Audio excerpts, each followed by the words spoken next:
Hoy tengo el gusto de presentar al profesor Miguel Anxo Bastos Bubeta.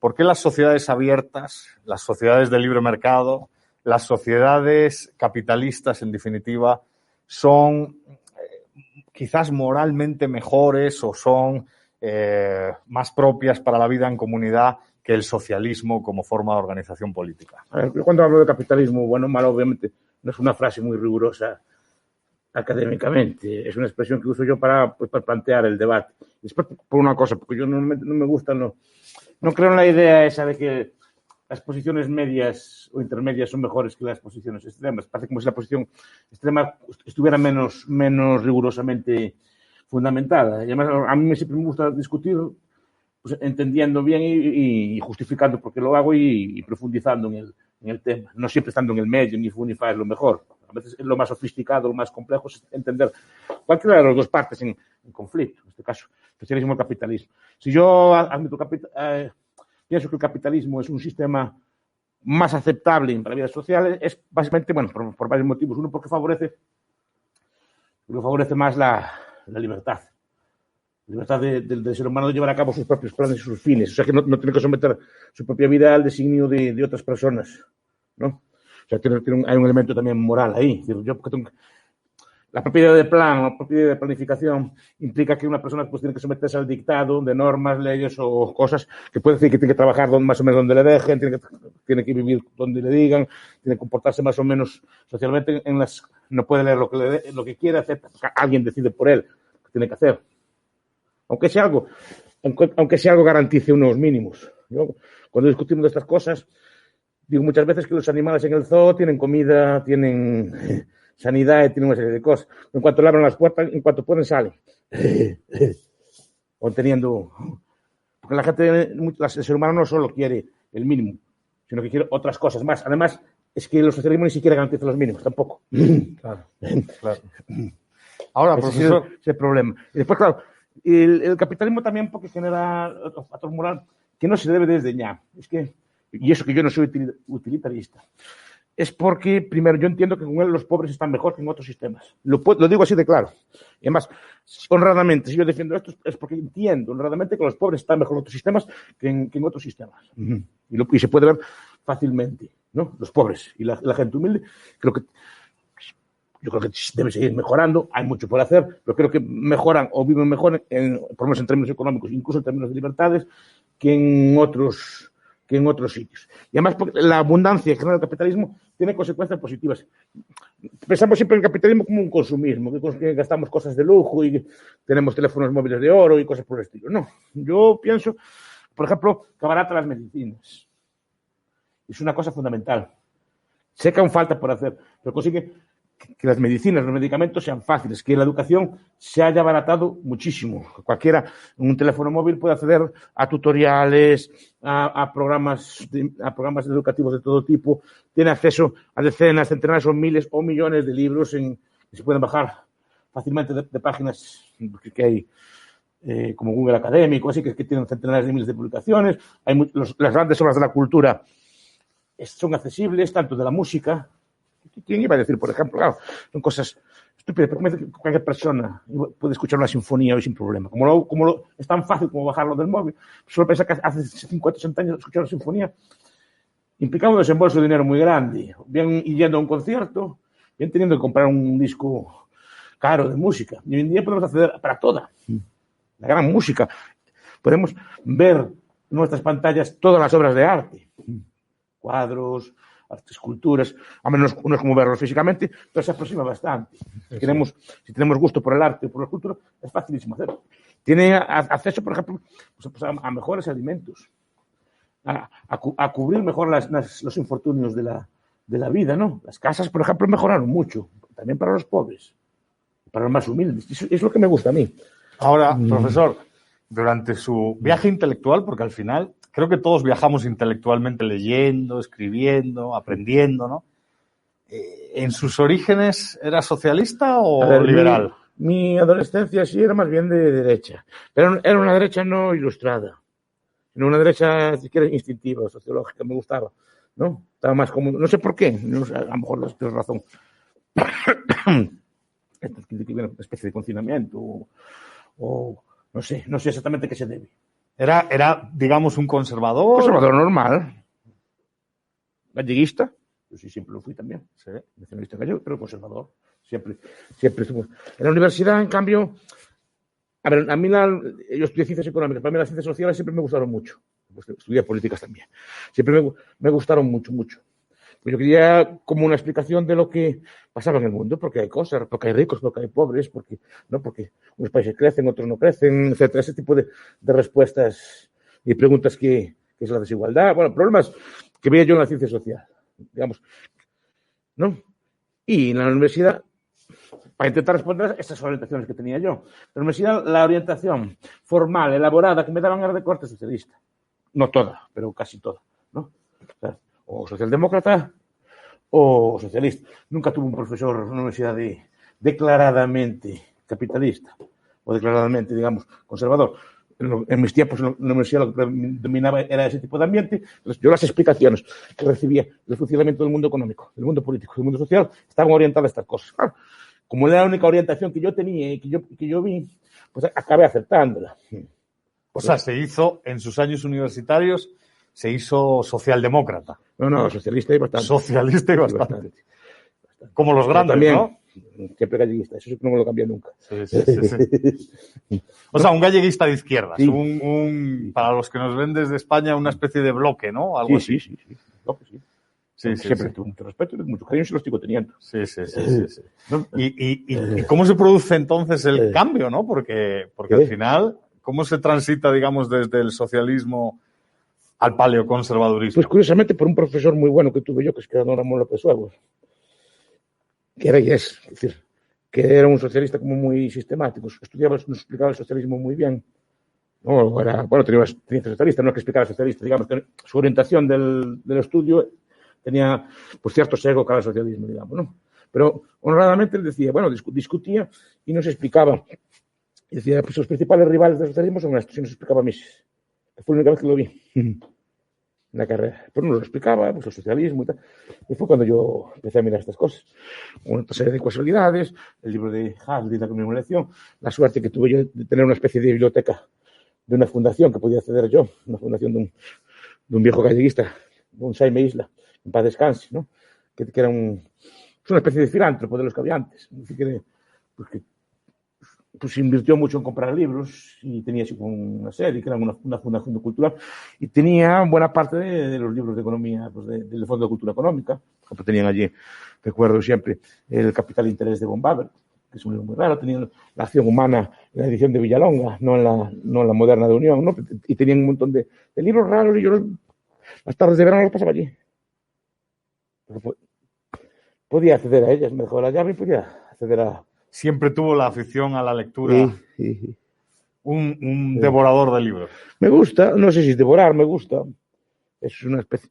Me siento, como cada día tengo que aprender algo con respecto al anterior, ¿no? Sí. Y si yo tampoco me hago preguntas, yo busco la respuesta. Y digamos. Y la busco la respuesta a los que saben más que yo. Acaba su licenciatura, ¿no? Sí. E inicia sus estudios de doctorado. Sí. Ahí ya es liberal, digamos. O ya flirtea con las ideas liberales. Empiezo a serlo. Ya con la tesis ya un poco pesada. Básicamente, entonces. Siempre dije, don José Vilas, que es mi maestro, y con él siempre tuve absoluta libertad. El querido profesor Vilas, que en paz descanse también. Fue profesor suyo. Sí. Pues siempre tuve mucha libertad para intentar. Y siempre me dejó hacer, digamos, siempre que lo hiciera bien, cuidado, siempre que lo hiciera bien. Y me dejó investigar, y yo se lo agradezco mucho. Y empecé a... Hay directores que son como que se meten más en lo que hace el estudiante. Yo no tuve tuve la suerte que me dejaron hacer lo que quise. Sí. Y pude yo investigar y desarrollar sobre sí mismo. Pero cuidado, mi tesis era sobre administración pública. Ya metí algunos temas liberales, pero yo no pasé del radicalismo al otro, sino que fui evolutiva y progresiva. De conservador, tipo neocon, fui haciéndome pues liberal minarquista hasta llegar al ANCAP. Al anarcocapitalismo y paleoconservador. Sí, llegar por vías naturales, por pura deducción lógica. Sí. Y desde desde sus estudios de licenciatura quiso dedicarse a la docencia y a la investigación. ¿O no? Ahora, yo quería un trabajo que me permitiera estudiar y leer, y eso me lo permitía. Básicamente fue... Yo creo que sí. Hombre, pude trabajar en más cosas. En aquellos tiempos, hombre, no era difícil encontrar. Teniendo la licenciatura y así, pues no era especialmente difícil encontrar un empleo. Sí. ¿No? Yo la verdad en mi es época, que, por lo menos. Yo la verdad es que como muchos de los que nos están viendo saben, tuve el placer de estar en el aula, ¿no? Y tengo que decir que, claro, somos muchos los que recordamos las clases con usted, porque son clases de discusión, de diálogo, de tensión bien recibida. Algunas veces hay calentones y la gente habla más alto de lo que debe, pero la verdad es que son clases muy dinámicas. Desde el principio tuvo esa filosofía de estar en el aula y de la docencia, del diálogo. Yo no podía saber si iba a ser buen profesor o no hasta que lo fui. Es una cosa extraña, ¿no? Porque no hay una prueba previa. Tú luego lo que sabes hacer es estudiar, escribir y estas cosas, y si escribes y estudias, te sueltan, te dejas ponerte dentro de una clase. No. Pero yo no sabía si iba a hacerlo bien o mal. No sé cómo lo hago, ustedes sabrán si lo hago bien o mal. Supongo que dependerá también de la opinión de cada uno, como buen subjetivista que son. Pero lo que sí quise hacer cuando hice el trabajo es, quería que fuera la clase como viva. Y tenía en la mente los modelos de los profesores que más me gustaron a mí.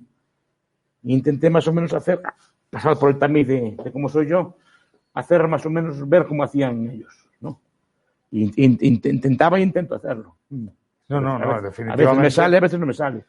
Yo creo que siempre le sale. Lo que pasa es que es muy injusto, es muy crítico consigo mismo siempre, pero en realidad, yo no recuerdo, o sea, son las clases más dinámicas que recuerdo, las de más discusión. Al final eran clases que ahora la nueva pedagogía habla del método socrático y tal, es pura socrática. Yo también aprendí una cosa como estudiante, es que si a mí me sueltan una cosa, yo la aprendo y la repito, y después nos olvidamos. Porque lo hacemos meramente para probar. Si yo no consigo que la gente o mis estudiantes se interesen por lo que estoy haciendo, por lo que estoy haciendo, por lo bonito que es lo que estamos estudiando, no consigo nada. Y lo que tengo que conseguir es que al salir de la clase discutan entre ellos. Que al salir de clase vayan a internet a mirar lo que dice. Que vayan a la biblioteca, compren o lean algún libro. Es lo que quiero yo. Que al salir de la clase sigan. Y si puede ser el resto de su vida, estudiando lo que vinieron a estudiar, que es lo más hermoso del mundo, las ciencias sociales. Las ciencias sociales. Sí, ¿no? Pero que sigan. En este caso, la política, ¿no? Pero que sigan. No, a ver, copiamos, repetimos, la pedagogía de la repetición. Tanto crítico. El profesor dice una cosa, el estudiante la repite, si repite todo lleva un 10, si repite la mitad lleva un 5. ¿No? Si no, a ver, este tema nos gustó, entonces sigue la gente hablando a la salida de clase del tema o no. Eso es lo que me preocupa a mí, más que lo que doy en la clase.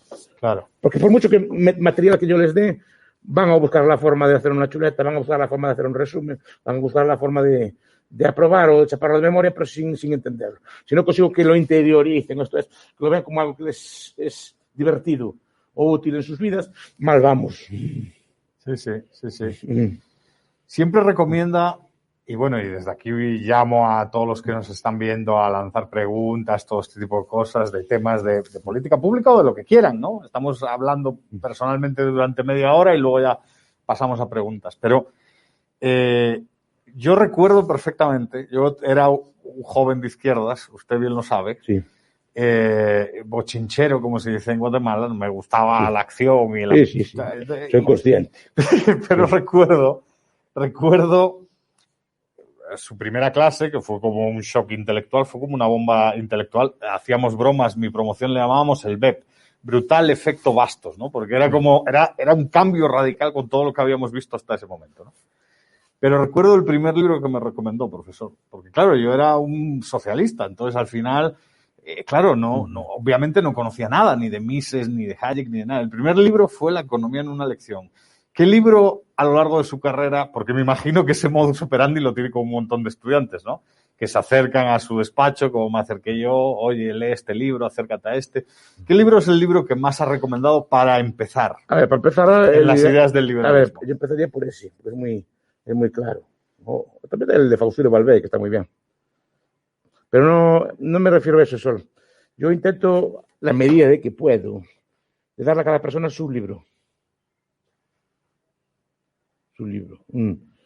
Yo no quiero llevarlos a ningún sitio, no quiero hacerlos liberales. Pero si se hacen liberales, bien, si no, yo expongo mis doctrinas, pero no quiero... Convertir por catalán no se puede. Eso es de entrada y ni quiero tampoco, ¿no? Ni es mi intención hacer eso. La gente... Supongo que todos tendremos nuestros tics, ¿no? Pero yo intento que la gente, por ejemplo, en los exámenes sea libre. Que no tengan que... Me odio que digan lo que digo yo porque lo digo yo. Odio, si lo piensan bien, si no lo piensan y están en desacuerdo, que lo pongo. Solo quiero que el examen esté bien hecho. Es lo que pido yo, ¿no? Y todo cada persona busque sus libros. Entonces, lo que busco es que les guste lo que están haciendo.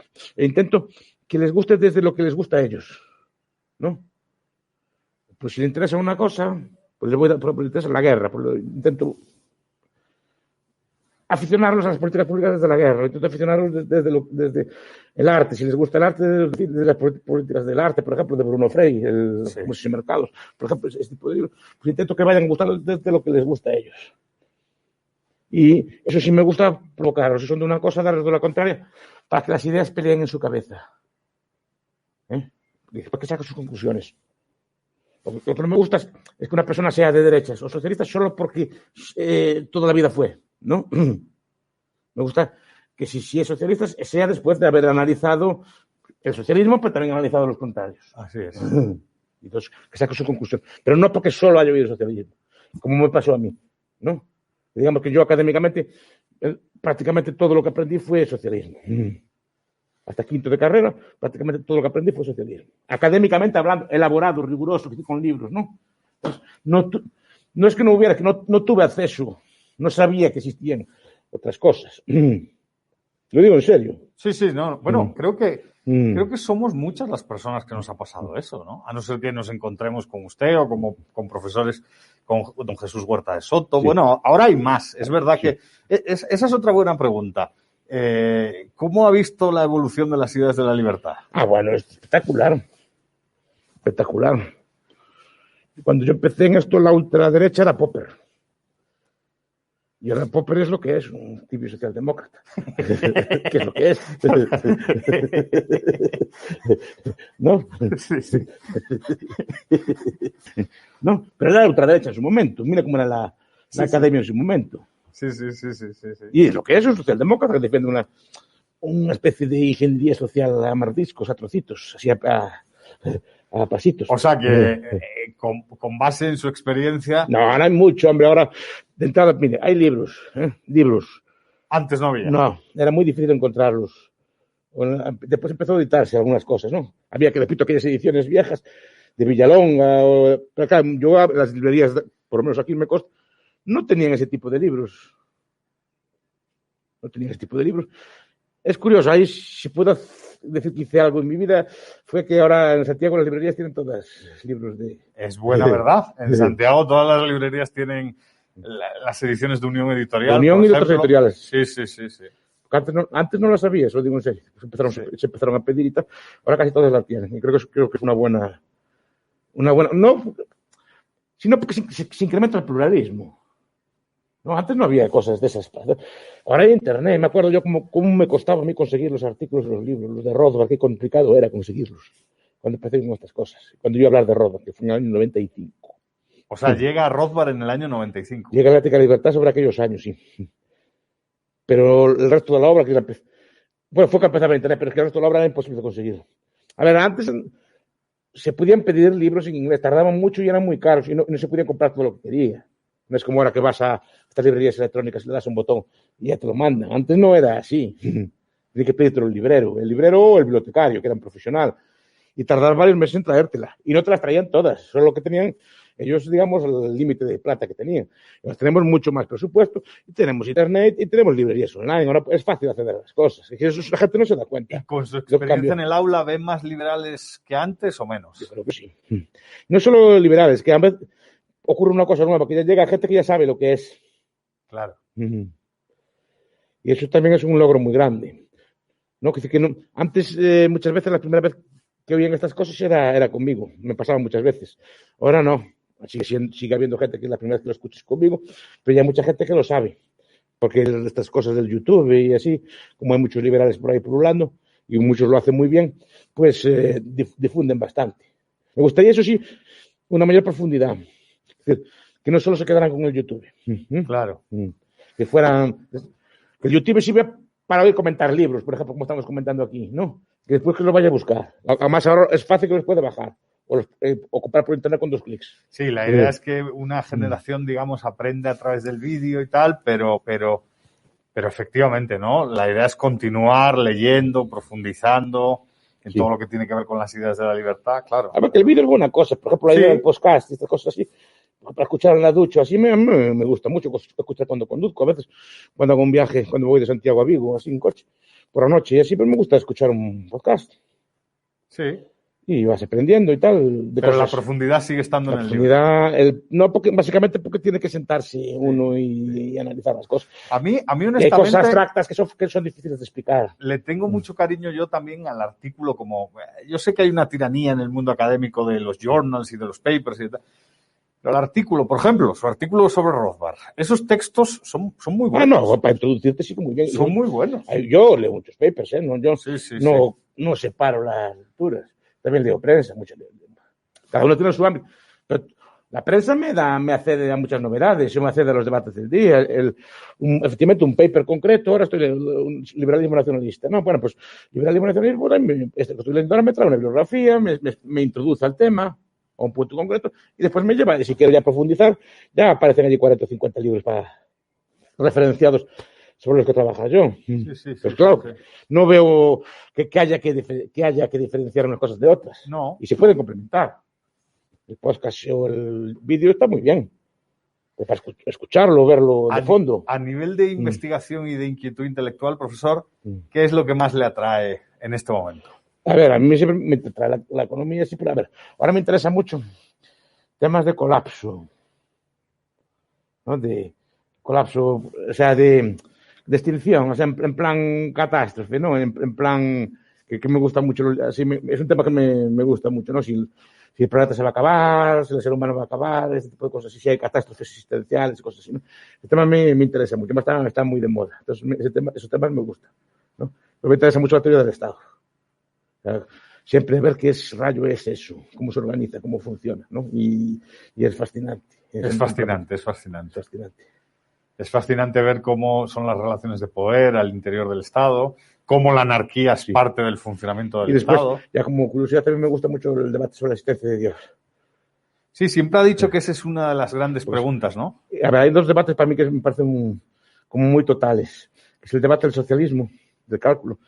Porque no solo es el debate del cálculo, hay que saber de todo. De todo. Es decir, hay que saber de mucha economía, tiene que saber mucho de política, tiene que saber mucho de sociología. No, es un debate como total, ¿no? Del socialismo, ¿no? A favor o en contra, pero es un debate muy, muy completo. Muy completo. Y el de Dios también es muy completo, en otros ámbitos, pero muy completo. Hay que saber, pues, desde filosofía, hay que entender un poco de biología, hay que entender física, hay que entender incluso algo de matemática, cosas por el estilo, ¿no? De mí es un debate fantástico. Son los 2 grandes debates además, desde su punto de vista. Para mí, y no solo eso, después debates de historia, de las religiones y cosas. Pues, eso es un debate muy total también. Sí. Y no está resuelto, que la gente piense que sí. No, por supuesto que no. Por supuesto que no. Hay un tema, me consta también, que usted es lector de novela, ¿no? Mucho. Yo también, o sea, en la noche, cada lectura tiene su momento del día. Sí, señor. ¿no? Y con el café también. Con el café de la mañana. Con el café de la mañana también. Depende, si desayuno en casa o fuera. Si desayuno en casa, con el periódico. ¿Y qué novelas recomendaría a los que nos están viendo? Que seguro que muchos tienen mucha pasión por la economía y por tal, pero a lo mejor el noble arte de la literatura, pues también hay que cultivarlo, ¿no? Sí. Por ejemplo, ¿qué tal El Rey de los Alisos, de Michel Tournier? Michel Tournier. Hay un libro, hay otro que se llama Robert Penn Warren. Yo digo por meter en Robert Penn Warren, por ejemplo, Todos los hombres del rey. Y después hay una edición chilena, está en inglés, Worth and No Hand Time, en español se tradujo como El tiempo es difícil. No, la vida es difícil. Es precioso. Bueno, son mis gustos, no tiene por qué gustar a otras personas. Sí. ¿No? Sí. Después, claro, por ejemplo, en español, así el Morsamor de Valera, por ejemplo, puede decir cosas raras, porque no gastadas, digamos, ¿no? También Borges me gusta mucho, ¿no? Sí. Pero bueno, puedo decir algunos nombres. Hay un tema que también es interesante y que creo que los que nos están viendo deben de saberlo, porque al final es un tema, yo creo que gracias a usted pues hemos logrado construir una especie de comunidad, ¿no? O sea, al final, el Joan de Lugo, las comidas del capitalismo, todas esas reuniones han logrado construir una comunidad. Bueno, eso no se fantástica. debe a mí. Se debe en cada momento a Ismael, A Isma, a Noemí, Noel Díaz Corral, a los gemelos Rodríguez Carreiro. Son los casos porque yo soy capaz de organizar una cena de 2. Sí. O sea, no soy un absoluto desastre en organizar cosas. No soy capaz. Ahora, la pregunta ya es... sacar un billete de avión, una cosa, ya son cosas que me superan. Porque no soy capaz de organizar nada. Necesito siempre apoyo para esas cosas. Y gracias a Dios tuve la suerte de estar rodeado de gente que es como más capaz para eso y que es más como más activa y que funda cosas y organizaciones y así. Entonces es muy... Tuve esa suerte. Entonces, pero no soy yo, porque son ellos que montan las cosas. Nos reunimos y entregamos ese evento de la boina del año, que yo tuve el placer de ganarla una vez. Es una cosa muy curiosa. Mira que se puede retirar, ¿eh? Lo sé. También están los estatutos. También están los estatutos. Ahora la cosa... ¿Cómo se desvíe? La cosa es individuo y comunidad. Es importante la comunidad para el individuo. Muchas veces se ve a los liberales o libertarios como atomistas que como un ser así que actúa calculando utilidades y opta por la maximidad. No, el ser humano está incrustado.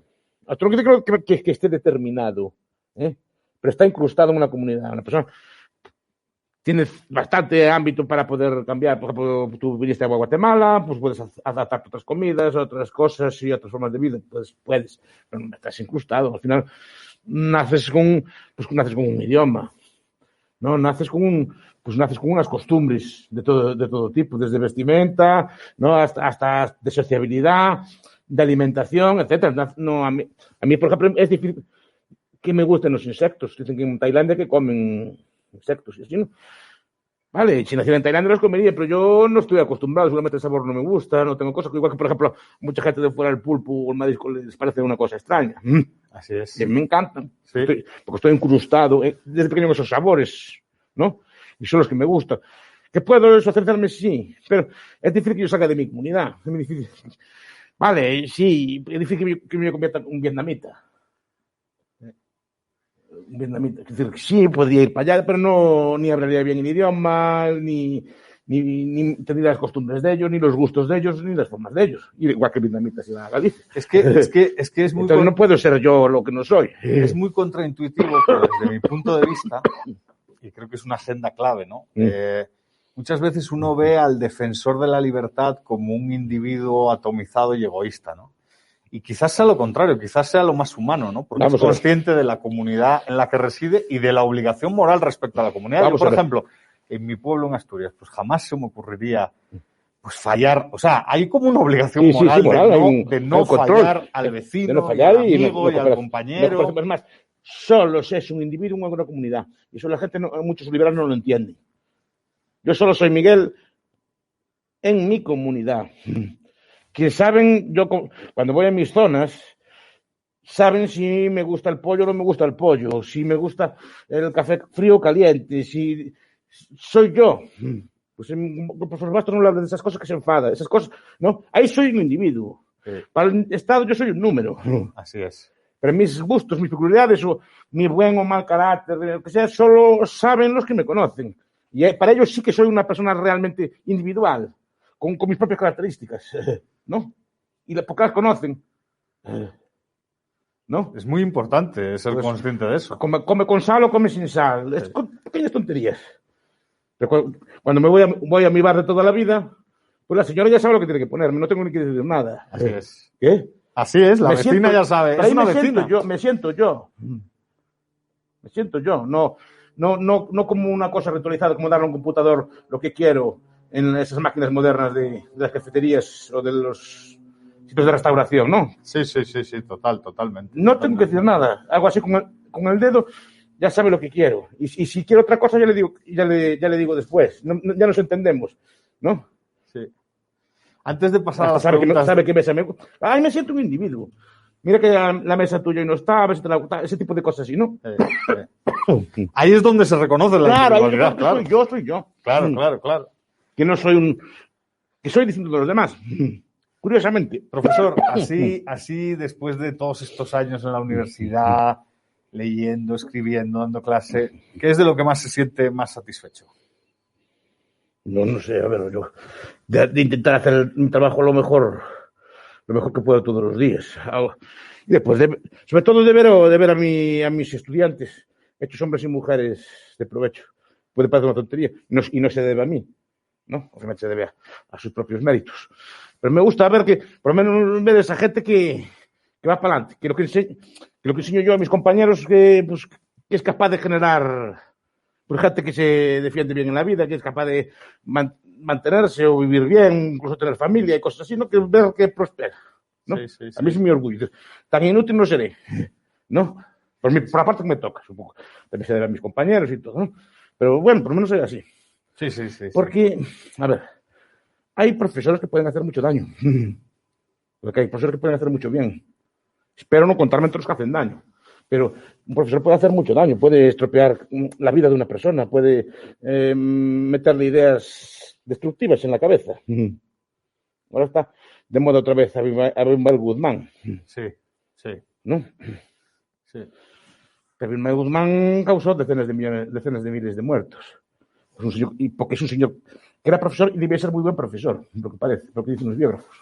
Que era una capacidad de convencimiento, que hablaba muy bien, que se expresaba muy bien, y llevó mucha gente a la desgracia. No me gustaría ser así. Por lo menos no hacer daño.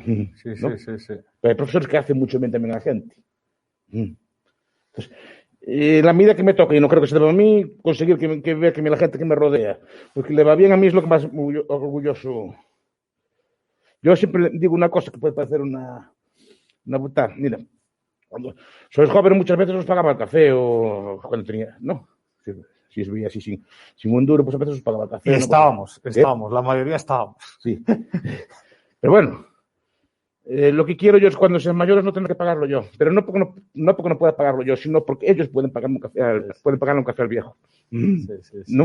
Eso es mi orgullo, que mis alumnos le puedan pagar un café al viejo. Sí. Porque está en un bar que queda pagado, profesor. Pero no porque necesite que me lo paguen, sino que puedan verlos.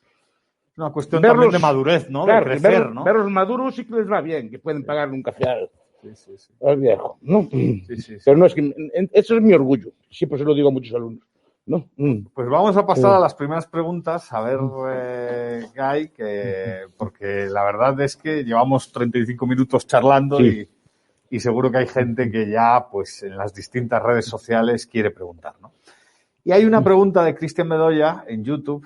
¿Puede un microestado, aquí volvemos ya, salimos de los temas personales y tal, ¿puede un microestado realizar el cálculo económico de manera más eficiente o necesariamente depende del modelo económico socialista o de libre mercado y no de la escala? Es una gran pregunta.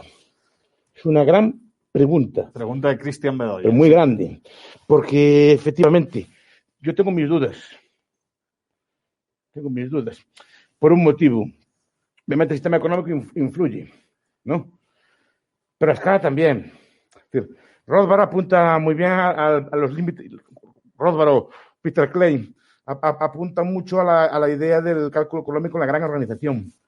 Y también hay problemas de cálculo interno en la gran organización, aunque sea formalmente de propiedad privada. Yo creo que el problema del cálculo es un problema de que existan benchmarks, de que exista competencia, de que existan formas de comparar unas con las otras.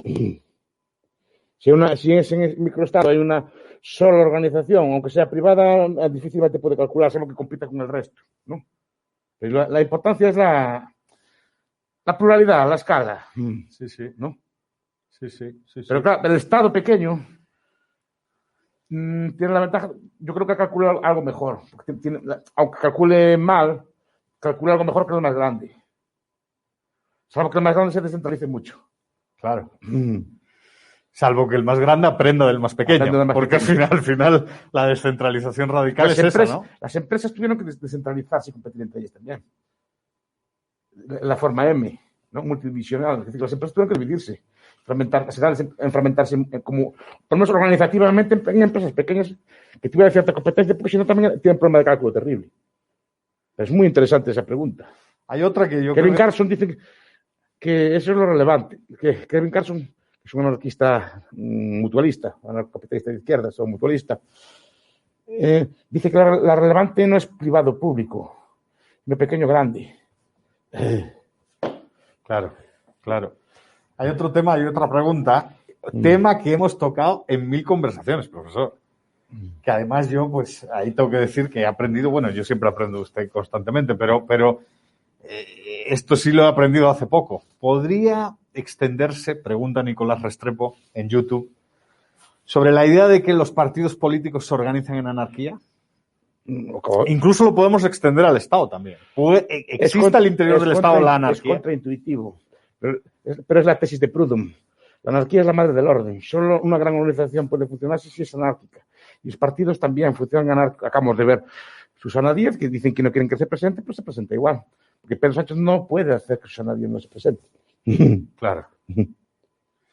Claro, esto es muy curioso, porque uno piensa que Acabo de ver hoy que los diputados de Ciudadanos se marcharon del partido y aunque Arrimada se lo prohíbe, se marchan igual. ¿No? Porque no tiene...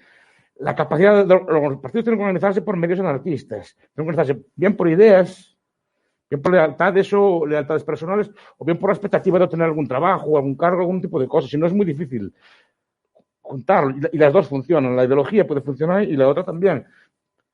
Pero no por la fuerza. O sea, Inés Arrimadas no le manda a la policía no le mandó la policía pues, al diputado Toni Cantó cuando se marchó. Que no puede tampoco. La única forma que tienen que hacerlo es convencerlo que se quede. Bien ofreciéndole algún cargo, alguna expectativa, bien por lealtad ideológica. Ahí el tema quizás sea, pues efectivamente, que la informalidad o que las normas informales son más relevantes. Bueno, o que a lo mejor ni siquiera hay normas informales. No, las suele haber sí. Unas leyes no escritas. Pero básicamente lo que trata el partido es que seas ideológicamente muy afín, ¿no? Como el caso de una religión, una iglesia o un partido muy ideologizado, o que te prometen algún tipo de cargo o beneficio simbólico, no tiene por qué ser solo un cargo. Sí, sí. No, alguna expectativa de algo. Si no es capaz de darle nada, es muy fácil que el partido se desbande. De hecho, cuando los partidos pierden la expectativa de ganar, se desbandan todos. Y se fija. Claro. Porque el que manda no manda, el manda no es capaz de darles nada. Pero para un austriaco el poder económico no es realmente un poder. Estrictamente hablando. Sí, estrictamente hablando. Sí. El poder es resultado de la acción violenta, ¿no? Claro, que tú no puedes negarte a hacer, que te hagan un daño si te marchas. Sí. Hay otra pregunta de Juan de Bailada en YouTube, muy interesante también la pregunta. Profesor, usted ha dicho en varias ocasiones que la causa libertaria está muy necesitada de historiadores. ¿Podría mencionarnos 2 o 3 temas históricos que en su opinión merezca la pena investigar? A mí me gustan mucho, y no están estudiados, las épocas sin Estado. En la historia que muchas veces se zanjan, por ejemplo, como la caída, a mí en una época que me interesa especialmente, que es la caída de Roma. Ahora esa etapa es muy interesante, pero la caída de Roma, por ejemplo, esa etapa podría estudiarse, seguramente no hay fuentes, ¿no? Pero que usando la arqueología podría llegarse a descubrimiento. La época que pasó tras la caída de Roma, porque Walter Slater, en un libro que se llama Escape from Roma, y dice que lo mejor que hizo Roma fue romperse, fue desaparecer. Que el gran éxito de Europa es que desaparecía el Imperio Romano, que era como un lastre, y que Europa se fragmentara en 1000 estados. Lo dice él, que es un historiador académico muy serio, ¿no? Sí. Y creo que ahí me viene a la mente un libro que me recomendó usted en su momento, que es Auge y Caída de las Grandes Potencias. Por ahí. Son cuestiones de colapso también, ¿no? De colapso también, que el imperio colapso. Sí. Se llama overstretch. Sí. ¿No? Pero es una cuestión de cálculo. Paul Kennedy. Teóricamente el imperio, toda la historia de los imperios. Después toda la historia en España de las constelaciones de estados, ¿no? Las taifas, por ejemplo, o los reinos cristianos, ¿no? ¿Cómo operaban? Por ejemplo, las taifas eran casi anárquicas, de Fiquichar. Es una etapa buena para la historia. Pero después, lo que digo es estudiar, por ejemplo, la historia contemporánea, o cada uno el tema de historia que sea, la historia de la cultura, la historia del arte, aplicarle claves de otro tipo. No solo las claves convencionales. Cuando se enseña historia económica, pues siempre nos dicen que unas sociedades terribles y gracias a los sindicatos y todo eso, pues se desarrolló la vida de los obreros. ¿Y por qué no estudiamos eso? A ver si fue verdad o no. ¿No? Yo siempre digo, que hay muchos temas, no digo que cada uno estudie su tema, pero desde otro punto de vista y sobre todo con otra base política y económica. Porque los marxistas son gente muy inteligente. Yo siempre respeté mucho el marxismo, aunque no lo soy. Yo reconozco que son gente que se toma en serio su cosa y que estudian todo. Hay estudios muy buenos del arte, los de Lukács o los de Hauser. Hay estudios de historia de todas las disciplinas, de historia económica. Tenemos trabajos fantásticos. Kaufman, ¿no? Christopher Hill, por la cabeza, Epi Thompson, ¿no? Y se toman todos los temas en serio. Nosotros también tenemos, pero nosotros no dar un contradiscurso, pero es necesario que se estudien esos temas también, desde otra óptica. Claro. O sobre otra base económica, o desde otro punto de vista. Porque hay que verlo siempre como un conflicto de señores contra siervos o en términos de guerras de clase. No se puede ver de otra forma. No se puede buscar, por ejemplo, si había armonía en aquellos tiempos, o destacar también las etapas de la historia más armónicas, ¿no? O las etapas de paz. Pues siempre también estudiamos los conflictos, las guerras y cosas por el estilo. ¿Qué pasa con las épocas de paz? Las épocas de prosperidad. ¿Qué pasaba allí? ¿Qué era lo que llevaba a esa prosperidad? ¿No? O sea, hay muchas épocas en la historia de prosperidad. Cualquiera, la que le guste a usted. Solo que estudiarla de otra forma. Claro, es muy interesante. Sí, es muy interesante porque al final es modificar el chip con base, digamos, a otro enfoque analítico, ¿no? Claro. O sea, al final el marxismo es un instrumento analítico, una herramienta para entender e interpretar la historia, pues, claro, pues darle la vuelta, ¿no? Que para que te conformes, estamos muy conformados con ella. Nos falta, digamos, a la gente que creemos en las ideas de la libertad, nos falta arqueología y por un lado y épica por otro. Y épica también, pero arqueología. Pero, por ejemplo, estamos hablando de esto. Para mí fue un shock cuando el libro de Hayek y de Aston sobre el capitalismo y los historiadores o sobre la revolución industrial. Porque decía cosas que yo jamás nunca había oído. Dice que fue una época que los trabajadores mejoraron su nivel de vida, etcétera, etcétera, explicando una serie de cosas que no era como me decían a mí. Claro. ¿No? Que era una cosa de una explotación salvaje hasta que llegó el marxismo a redimirlos. No era así. No era así. Entonces, por lo menos se discute eso. A lo mejor por lo menos le planta cara al otro discurso. Sí, ¿no? Sí. Y a ver cuál tiene razón. Pues claro que es necesaria en muchos aspectos. A mí me abre los ojos muchas cosas de este estilo. Sí. Aquí en la historia se aprenden muchas cosas. Vamos a hacer otra pregunta de Yolki Ríos López en Facebook. Pregunta, ¿necesita el capitalismo de la pobreza para existir? No. ¿En un país donde sus ciudadanos no son pobres, existe el capitalismo? A ver, vamos a ver. Creo que estos días ya me expandí bastante en el tema. La pobreza no es necesaria. Además, sería absurdo. Si la gente es pobre, no puede ni producir ni consumir. ¿No? Aquí le vas a vender los coches después también, ¿no? Los coches, las lavadoras o las neveras, ¿no? Ojalá, por ejemplo, yo siempre digo que las empresas españolas le vendían de maravilla que África prosperase, porque son gente que cada uno tiene neveras, cada uno tiene autos y se le puede vender, ¿no? Entonces, claro que no es necesaria la pobreza. Incluso en las propias sociedades, si la gente deja de ser pobre, el capitalismo puede mejorar, se ahorraría más, se invertiría más, es decir, una cosa no necesita ninguna. Capitalismo es un evento histórico muy raro y no es natural, y no me canso de decirlo, no es natural. Se dan unos sitios concretos, unas circunstancias concretas, y como triunfa se expande.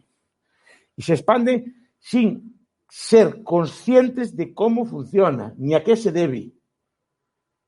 Simplemente vemos que si tenemos industrias como que somos más ricos, pero no sabemos el proceso de capitalización, el proceso previo de acumulación, de inversión, etcétera. Es un proceso bastante sofisticado.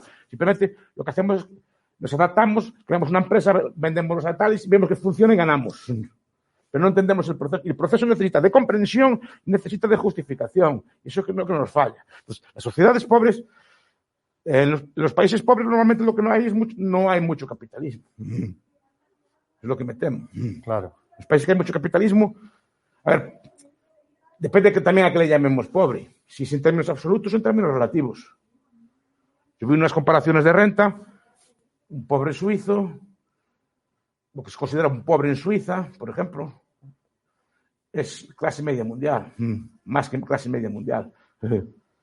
Lo que se considera, no, No sé si es pobre o no, lo que considera un pobre en Suiza.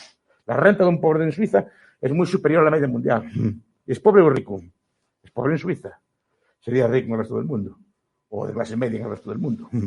Pues, eso siempre va a haber un colectivo más pobre en una sociedad, como va siempre a haber un colectivo más rico. En otra, como cualquier colectivo va a haber el más alto del grupo, y el más bajo del grupo, el más gordo del grupo, el más flaco del grupo. Y en cualquier colectivo humano, donde estamos ahora juntos, los que estamos aquí, siempre hay el más rico y el más pobre. Si empezamos a medir al céntimo, tiene que haberlo. Y un 10% más rico y un 10% más pobres. Ahora, yo creo que el capitalismo contribuye bastante a la reducción de la pobreza absoluta. Allí donde hay mucho capitalismo, la pobreza absoluta está casi desterrada. Pobreza absoluta me refiero a la inanición, a la falta de ropa, incluso a la falta de abrigo. ¿No? Sí. Hay una pregunta de Alejandro Ponce, también en YouTube. ¿Cuáles son los autores contemporáneos cuya producción intelectual deberíamos monitorear para seguir la evolución de las ideas liberales? Podríamos añadir, ¿qué autores son los más sugerentes a día de hoy? Es que hay muchos, depende de qué tema también. Yo este año recomendé en una lista que me pidieron, en Libertad Digital, me pidieron una lista de... Es curioso, recomendé aparte de Slade, el que dijeron, a Zuboff. No, ¿cómo se llama? Susana Zuboff. Incluso desde el punto de vista libertario, la era del capitalismo de la biovigilancia. Y ella no se autoidentifica. No. Pero sus conclusiones sí que lo son. No creo que lo sepan, pero sus conclusiones sí que lo son. Ese es una autora que sí que me gustaría que se fuera controlando, ¿no? Sí, yo cuando la recomendó me compré inmediatamente el libro de Capitalismo en la Vigilancia y es un libro imponente, ¿eh? ¿Y te gustó? Me gustó. ¿Y concuerdas que es más libertario de lo que parece? Así es. Sí, hay una preocupación por la libertad brutal ahí dentro. Y la primera parte es excelente, ¿no? O sea, sí. Es un trabajo monumental. Monumental. Yo lo disfruté muchísimo. Sí, es un trabajo monumental. Y además de Zuboff. A ver, me gustan muchas cosas. Por ejemplo, los austriacos. Ahora quiero leer a Walter Langlois, ¿no? Claro, como cualquier escuela se va especializando. Pues, hay como áreas de conocimiento. Acaba Hoppe de sacar un libro, algo así como Evolución y Prosperidad, algo así, no me acuerdo, perdón por el título, pero acaba de sacarlo estos días, traducido al español. Ya lo voy a comprar inmediatamente, por ejemplo, ¿no? Porque es un autor que me resulta muy sugerente, aunque no esté necesariamente de acuerdo con todo. Claro. Siempre es sugerente, no dice cosas, no repite, ¿no? Entonces es un autor que me resulta muy interesante. De los austriacos vivos debe ser como más reconocido, ¿no? Entonces, también se ha metido en temas muy políticamente incorrectos. Sí, no, pero es que precisamente porque los toca. Aborda temas que no se tocan. Repito, no tengo que estar de acuerdo con él. Claro. Pero sí que me gusta que toque esos temas, porque normalmente no se abordan nunca, son como tabús. Claro. Y él entra a analizarlos. Pero claro, tengo tanta cosa en la cabeza que no sé cómo decirlo. Ahora estoy leyendo, por ejemplo, sobre el cristianismo. También me interesa mucho. Y por ejemplo, el de Tom Holland, que es un autor muy interesante, es un historiador. Es una cosa de más divulgación. Por ejemplo, Dominio. Un libro que me interesó muchísimo. ¿No? Dominio. Sí, Dominio, sí. Que es una historia del cristianismo, pero explica cómo seguimos siendo cristianos. Más cristianos probablemente que antes. Solo que no decimos que lo somos. Pero explica que nuestros valores son radicalmente cristianos. Incluso, por ejemplo, todos los valores nuevos, los debates nuevos sobre el LGTBI son profundamente cristianos.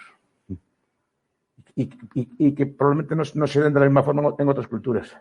Claro. Porque implica, digamos, un reconocimiento de la dignidad humana que no se da en otras culturas. Digamos que el individuo no está sometido al colectivo. Tiene derecho a pecar él mismo, por supuesto, a llevar su cuerpo. Así, pero digo que al final es una secularización, en muchos otros movimientos, es secularización de valores cristianos.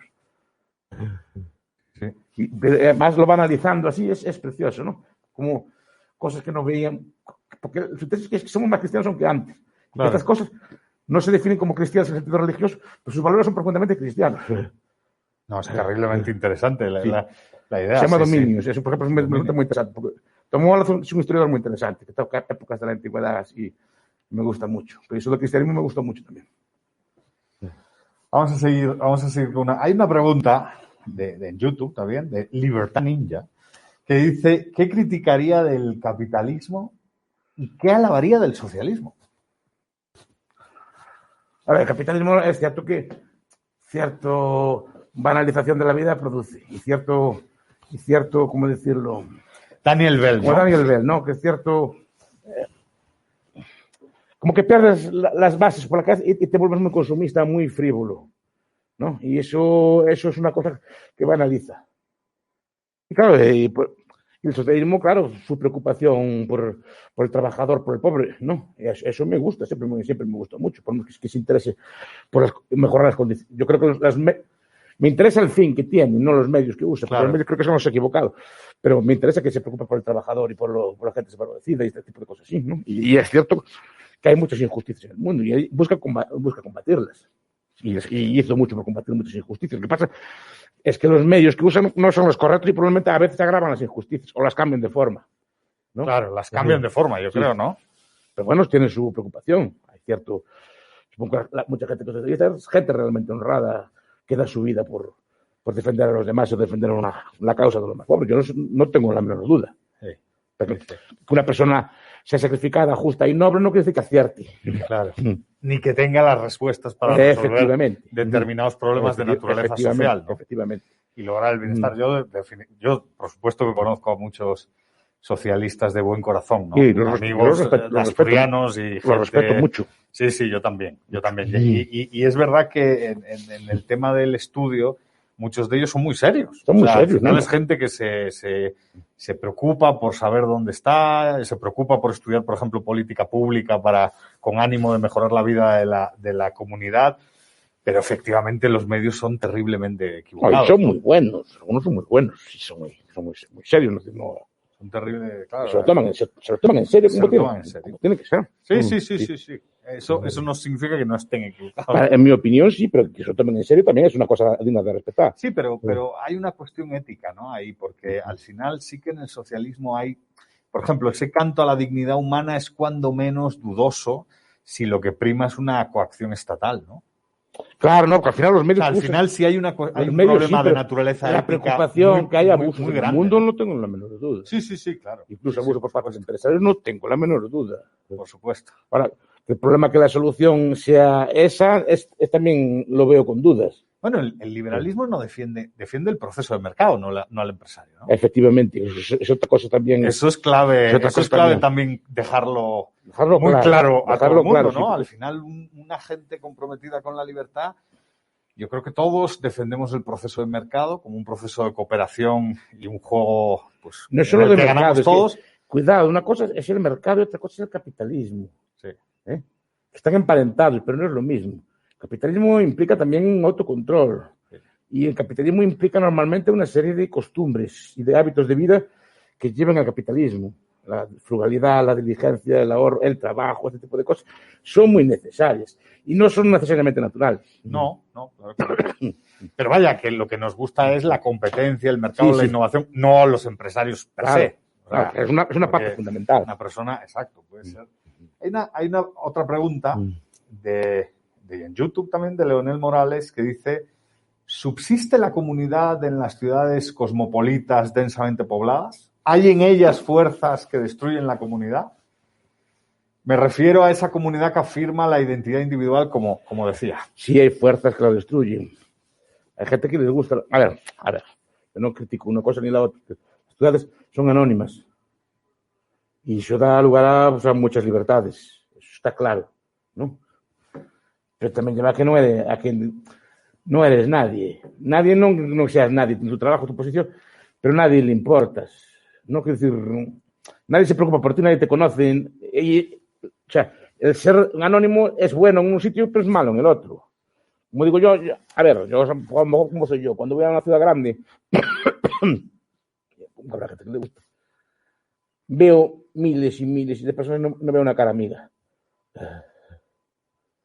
Miles y miles de personas. En cambio, yo cuando ando por mi pequeña ciudad o ando por mi pueblo, por mi barrio, pues la gente me conoce. Y le importo. ¿Para bien o para mal? Cuidado, no sé que le caiga bien a todo, ¿no?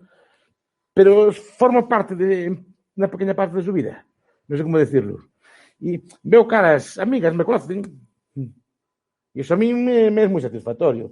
Y tener relaciones más o menos estables en el tiempo, es decir, de mis vecinos de toda la vida. A mí esas cosas me gustan, ¿no?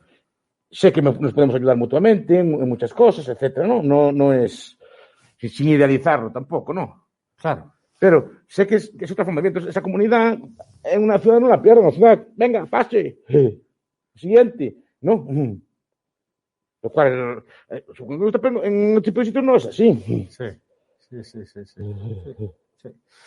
Eduardo García en Facebook nos pregunta, o le pregunta, ¿cree usted que Internet promueve el liberalismo? ¿Hay esperanza, por ejemplo, en esta región, en Iberoamérica, donde colectivismos de todo tipo han gobernado históricamente? Sí, Internet colabora. Después, paciencia hay que tener siempre. Gente, y eso pasa también, las ideas lo quiere ya. Lo quiere ya. Cualquier idea, cualquier ideología tarda normalmente 100 o 200 años en asentarse. No es ya. Queremos aquí, lo queremos ahora. Es una cuestión también de cómo afecta la percepción temporal moderna a todo, ¿no? Ahora, los cristianos empezaron pocos, por lo que se cuenta, ¿no? Y tardaron 400, 500 años en llegar a establecerse, pero empezaron, parece que eran 14, ¿no? O 13. Cristo y los apóstoles. Más los estaban allí. Y mira, pues hicieron, pero no fueron corriendo. Y ahora parece que cuando empezamos nosotros, estaba don Jesús y los hermanos Reich y poco más, ¿no? Y mira lo que va viendo, ¿no? Sí, hay de todo. Mira lo que va viendo. Y yo creo que va viendo más. Internet hace mucho. Pero repito, paciencia y estudio. Yo sé que en mi generación yo no voy a ver ni en Capia ni en estado mínimo, ya ni en Capia. Un estado pequeñito así, yo no lo voy a ver en mi país. Si sé, voy a morir no viento, eso lo tengo claro. Trata de que ustedes en el futuro vayan sentando las bases para el futuro. Pero hay que pensar un poco a largo plazo, no a corto plazo. Pero bueno, lo que sí parece es que la evolución está siendo muy positiva, ¿no? Yo creo que sí. O sea, que en esa, digamos, capacidad para permear comunidades sociales de distinta naturaleza, claro. las ideas de la libertad... Es impensable, la gente no se da cuenta de lo que creció en poco tiempo. Sí. Cómo era antes y cómo es ahora. Sí, yo ahora hay cursos de verano y hay cosas, y hay una universidad como esta, pero después hay muchos foros y grupos y cosas así por el estilo. Sí. ¿No? Sí, no. Por ejemplo, que no somos tanto muchos. En Guatemala, gracias a la Universidad Francisco Marroquín, donde estamos, como en España, que conocemos bien el entorno, pues la verdad es que el crecimiento desde mi punto de vista es brutal. Yo, por ejemplo, cuando empecé a conocer esas ideas, gracias a usted, éramos como marginados en las facultades. Totalmente. Ahora ya se estudian. Claro. Ahora ya en los manuales aparece Calle. Efectivamente. Y aparece Jope, sí. Claro. Pero no es eso a lo que me refiero. Con calma, estudio, paciencia, y no pretendan convencer al mundo. Convenzan a su novia, a su novio, a su padre, a su madre, ya bastante es. O sea, la gente que los rodee. No pretendan convencer a la sociedad. ¿No? Convenza, y no solo eso, convenza pero y si también se convence a través del ejemplo, básicamente a través del ejemplo, no por muchos argumentos que dé. Si ve que usted es una persona honrada, que es trabajadora, que funciona bien y que tiene estas ideas, es el mejor ejemplo. Sí. Pero paciencia, todo llegará. Porque decir que ninguna idea es llegar y... Además, si llega y gana, mala cosa. Porque igual que llega y gana, también llega y se derrumba. Claro. No, la idea es que se consolide, ¿no? Que se consolide, por eso. Y que sobreviva en el tiempo. tiempo. No la voy a ver. Yo no la voy a ver. Pero aún así hay que seguir explicándola. Sí. Y soy consciente que no la voy a ver. ¿Son los anarcocapitalistas los mejores minarquistas, en el fondo? ¿Minarquistas? Sí. Porque al final son los que desplazan, ¿no?, el debate, ¿no? Claro. Es que si no fuera por esto, el debate estaría mucho más estaría centrado no en el minarquismo, sino en las ideas del liberalismo clásico de 4 o 5 funciones esenciales y cosas por el estilo. Así es. Eso desplaza el debate y pone a los otros contra las cuerdas, que tienen que empezar a justificar. También te digo que los minarquistas son los mejores amigos del Estado. Sí. Porque yo no encuentro a nadie que defienda mejor al Estado que ellos. Esté buscando siempre argumentos para justificarlo. Claro. Y lo hacen bien, en eso, esa cosa sí que lo hacen bien. Ahora, profesor, técnicamente el Estado, y esto también es algo que hemos discutido y que hemos pasado tardes hablando, el Estado es un éxito como forma política. Ha vencido a otras formas políticas en competencia, ¿no? Es resultado de un particular proceso histórico. Los que ponen las primeras piedras del Estado o del edificio del Estado no sabían que estaban construyendo, ¿no? No. Entonces hay que reconocerle eso también al Estado. El Estado resulta de un proceso histórico en el cual vence a otras formas políticas, ¿no? Efectivamente, pero cuidado, hay la idea que solo el bien evoluciona, el mal también. Ya, claro. Un traficante de esclavos de hoy no es como el de antes, ¿eh? Sí. También superó otras formas y así. Sí. Que también evolucionó, sí. También evolucionó. Ahora usan el GPS, usan el PayPal. Sí, ¿no? definitivamente. Definitivamente. Bueno, pero hay otro punto ahí que hay muchos estados. Esa es otra variedad, aunque el ADN es el mismo. Sí, la violencia. Cuanto más haya, mejor. Claro. Las personas. Cuanto más haya, mejor. Porque menos escala tendrán y menos capacidad de a ver,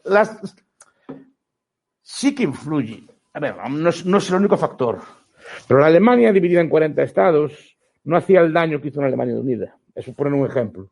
Porque en cuanto se juntan, cambian de escala, la capacidad pues, de agresión, o sea, que no tienen por qué hacerla, todos, obviamente, porque Alemania también ahora es grande, no se mete con nadie, ¿no? Te digo que en su momento, cuando se unió, no fue una cosa positiva. Sí. No necesariamente positiva. No, por supuesto que no. Y de ser unos países que eran relativamente pacíficos, y después que las guerras entre ellos, cuando había guerras entre los estados alemanes, eran guerras a lo mejor con 10 muertos, con 3 muertos, una cosa, unas escaramuzas. Pero claro, cuando juntas en 100 millones, las guerras empiezan a causar centenares de miles o millones de muertos. La escala cambia, y la escala de hacer daño también. Sí, definitivamente. Pues la escala es importante, aunque el ser humano sea el mismo. La capacidad de concentrar, digamos, la violencia es mucho menor. Y muchos otros aspectos, el comercio y otras cosas, realmente se ven favorecidos por ese tipo de pequeños, para que parezca. Sí. Hay una pregunta que ya estamos acabando, ¿no? Por motivos de tiempo, ¿no? De Leonel Morales en YouTube. ¿Sigue vigente el debate del socialismo, el cálculo económico? Hay quien defiende el socialismo con argumentos debatibles en este momento, porque dice que a él me parece que el socialismo actual es más corrección política que argumentos, ¿no? Y acaba Leonel Morales con una pregunta final que es: ¿apoya el profesor Miguel Ancho Bastos un anarcocapitalismo sin autoridades en todos los ámbitos? A ver, el socialismo sigue existiendo efectivamente. Es lo que explica Gottfried y esto. Él llevó tantos palos en lo económico. Tiene que refugiarse en otro tipo de causas. Pero cuidado, el marxismo es una ideología económica. Además, que la economía es central para él. Y el hecho de haber sido derrotado en los ámbitos económicos fue un golpe casi mortal para ello. Que se refugie o se mezcle con otras ideas es una especie de salvación o de conservación, pero pierde la esencia del marxismo, desde luego, ¿no? Y claro, el socialismo normalmente no se estudia tampoco a nivel teórico serio. Lo del cálculo y así lo estudia poca gente. El socialismo en profundidad tampoco está estudiado. Creo que muchas veces en estos debates se usan más argumentos emotivos que argumentos teóricos. Por ambos bandos, cuidado, por ambos bandos. ¿Cuál era la otra cuestión? Si en el fondo apoya un anarcocapitalismo sin autoridad. No podría funcionar. Se necesita autoritas. Necesita, claro, unos referentes morales y referentes a unas guías y necesita un establecimiento de unos valores morales. Una sociedad sin valores morales no puede ser vivida. Necesitamos saber que el vecino no nos va a envenenar, ¿no? Necesitamos unos valores morales, que necesitamos saber que el vecino también nos va a ayudar si nos hace falta, o que nos puede ayudar, que no se esté contra nosotros, ¿no? Claro que esos valores los dan las autoridades, las autoridades religioso o lo que llamaba Hoppe, pues como le llama la aristocracia natural, porque es personas entre nosotros que sirven como referente pues, de moral o de ejemplo de nosotros, ¿no? Que puede ser una persona sabia, puede ser una persona ecuánime, ¿no? Puede ser, pues pasa en todos los grupos, por ejemplo, en los grupos de trabajadores pues, siempre hay un obrero como más ecuánime que pone paz y que consigue que las organizaciones funcionen. En un grupo de estudiantes siempre hay un estudiante pues, como más ecuánimo, más tranquilo, que tiene algo más de sosiego, que pone paz en su grupo. Esas son las personas que se necesitan. Y sin eso no puede vivir. Sí, O, sí.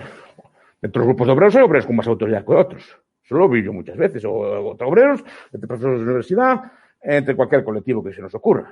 Hay siempre personas pues, cuya tienen como más peso a la hora de opinar, sin que lo tengan formal, digamos, ¿no? Sí, sí, sí, sí. Y esas autoridades son necesarias cuando son necesarias. No es también necesario el poder. Es muy distinto. A veces se confunde la palabra. Sí, sí. Bueno, pues por nuestra parte, creo que nada más, solo agradecer al profesor Bastos su tiempo. La verdad es que es un honor compartir tertulia y tiempo con él, aprendiendo constantemente. A todos ustedes, pues pedir disculpas a los que no pudimos recoger sus preguntas. Y aquí, desde el campus de la Universidad Francisco Marroquín en Guatemala, pues agradecer a los compañeros de Inumedia que han preparado todo esto. Agradecer al Instituto Joan de Lugo y al Instituto Juan de Mariana por estar ahí siempre en esta batalla de las ideas y por la libertad. Gracias a todos ustedes y gracias, profesor. Merecido homenaje el que le va a hacer la universidad este fin de semana. No creo. Lo agradezco, pero no merecido un homenaje. Muchas Muy gracias. merecido. Y agradezco la entrevista, tan buena como siempre. Un abrazo grande para todos y hasta la próxima.